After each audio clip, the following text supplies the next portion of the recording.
Good morning all friend.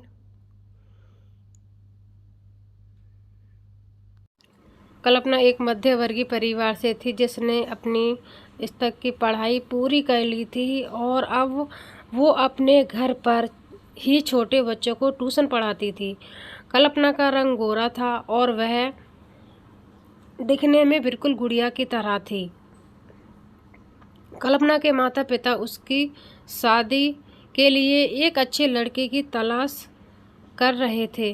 तभी कल्पना के मामा एक लड़के के बारे में बताते हैं। वो कहते कि लड़के का नाम राहुल है, किसी कंपनी में मैनेजर के पद पर है और महीने के 70,000 कमाता है। कल्पना के माता पिता ने लड़के की फ़ोटो देखी तो उन्हें लड़का पसंद आ गया।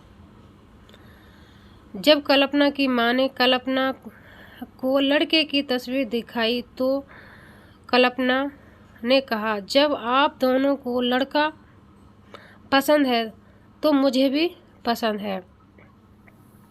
अब लड़का और लड़की वालों के परिवार ने मिलकर शादी की तारीख तय कर दी। कल्पना के माता पिता बहुत खुश थे कि उनकी बेटी की शादी एक अच्छे घर में हो रही है। पूरे धूमधाम से कल्पना की शादी हो गई।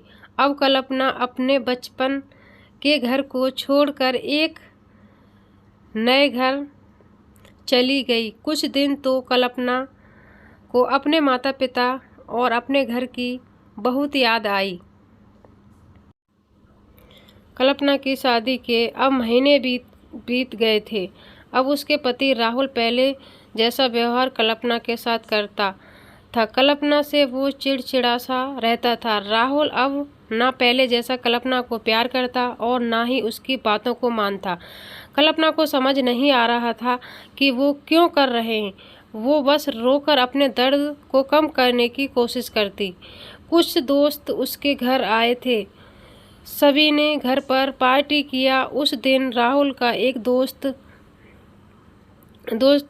थोड़ा सा ड्रिंक कर लिया था और उसने नशे में कल्पना के सामने जाकर कहा, भाभी आप इतनी प्यारी हो, मासूम हो, फिर भी राहुल भाई दिन भर उस घमंडी नेहा से बातें करते हैं। लगता है कि आप राहुल भाई को सही से ख्याल नहीं रखते।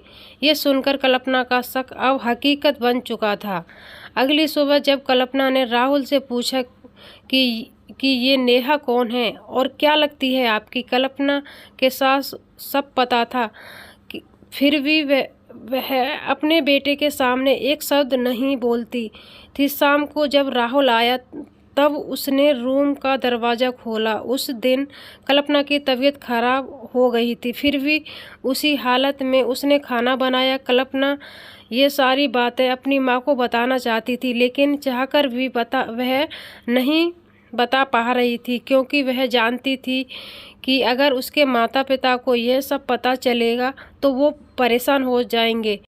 राहुल अब कल्पना के साथ नौकरानी जैसा व्यवहार करने लगा। छोटी छोटी बातों पर उसे मारता। कल्पना अब धीरे धीरे डिप्रेशन का शिकार होने लगी।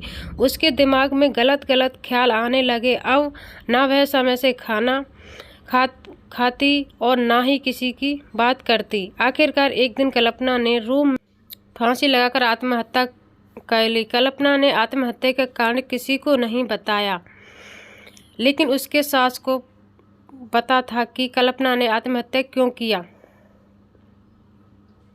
दूसरी तरफ कल्पना के माता पिता का रो रो कर बुरा हाल हो गया।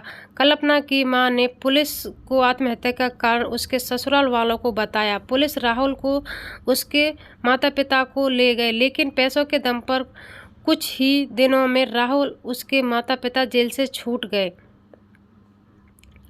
जीवन में अक्सर अच्छा इंसान दिखने वाला इंसान अच्छा नहीं हो सकता। उसके अंदर कहीं ना कहीं बुराई छुपी होती है और वही बुराई किसी की जिंदगी बर्बाद कर देती है। कुछ ऐसा ही कल्पना के साथ हुआ।